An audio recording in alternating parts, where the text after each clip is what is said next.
Hi friends.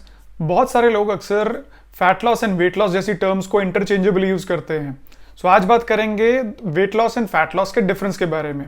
But उससे पहले आप में से कितने ऐसे लोग हैं जिन्होंने 3 महीने बाद आने वाली गोवा ट्रिप या कोई फैमिली फंक्शन या आपकी खुद की शादी में पतला दिखने के लिए अपनी खुद से आपने डाइट करा, जिसमें आपने 7 बजे के बाद डिनर छोड़ दिया, या राइस छोड़ दी, या चपाती छोड़ दी, या आपने पोटैटो खाना छोड़ दिया, या दिन का कोई एक मील चाहे वो लंच हो या डिनर हो आपने सिर्फ फ्रूट्स एंड सैलड से किया। साथ ही आपने वॉक, रनिंग, जॉगिंग या फॉर दैट मैटर ट्रेडमिल पे भाग भाग के उसकी जान निकाल दी। नो डाउट आपने एक significant amount of weight lose भी कर लिया। अब अगर मैं आपसे पूछूं कि क्या ये वेट लॉस है या फैट लॉस है, सो आप बोलोगे यार मुझे क्या फर्क पड़ता है, मेरा objective was to lose weight और मैंने वेट अपना लूज कर लिया है। प्रॉब्लम तब आती है जब आप अपने प्रीवियस डाइटिंग पैटर्न को दोबारा से स्टार्ट करते हो।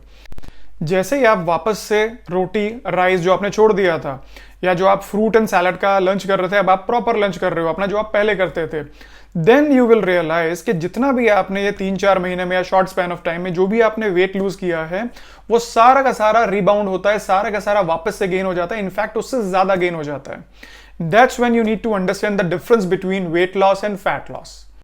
सो गाइस, ऐसी अप्रोच जो कि वेट लॉस की होती है, इसमें सबसे बड़ा ड्रॉबैक ये होता है कि आपको ये नहीं पता कि जो आप वेट लूज कर रहे हो उसमें फैट लॉस हो रहा है या उसमें आपका अवेलेबल मसल मास भी लूज हो रहा है साथ में। अब आप पूछेंगे इसकी क्या इंपॉर्टेंस है, इसकी क्या जरूरत है।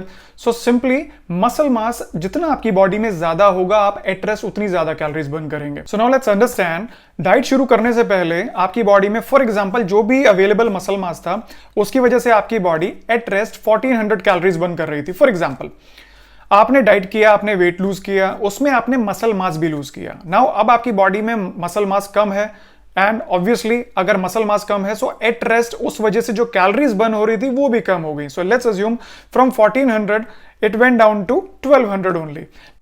नाउ ये जो 200 कैलोरीज का डिफरेंस है, ये क्योंकि सिंस आपकी बॉडी अब 200 calories at rest come burn कर रही है, ये आपकी बॉडी में स्टोर होता है एज एक्सेस फैट, क्योंकि आप same amount of calories consume कर रहे हो but body by default 200 calories come burn कर रही है।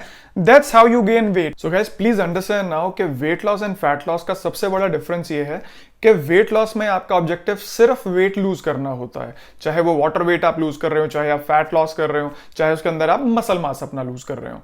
फैट लॉस में आप टारगेट करते हैं कि आपका जो भी वेट आप लूज करने वाले हैं, यू इंश्योर कि मैक्सिमम उसमें फैट मास आपका लूज हो, आपका अवेलेबल मसल मास लूज ना हो, उसको आप प्रिजर्व करें, उसको आप रिटेन करें। So guys, just to conclude, whenever you plan for the weight loss, please ensure कि आपका प्रोटीन इनटेक ऑन पॉइंट हो एंड आप अपने वर्कआउट प्लान में some sort of resistance training जरूर इंक्लूड करें।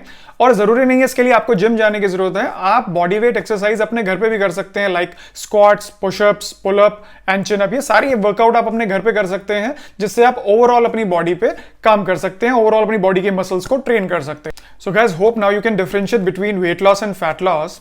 I'll keep on sharing more tips and more videos on nutrition and fitness. Till then, take care of yourself. I wish you all the very best. Thank you. Bye-bye.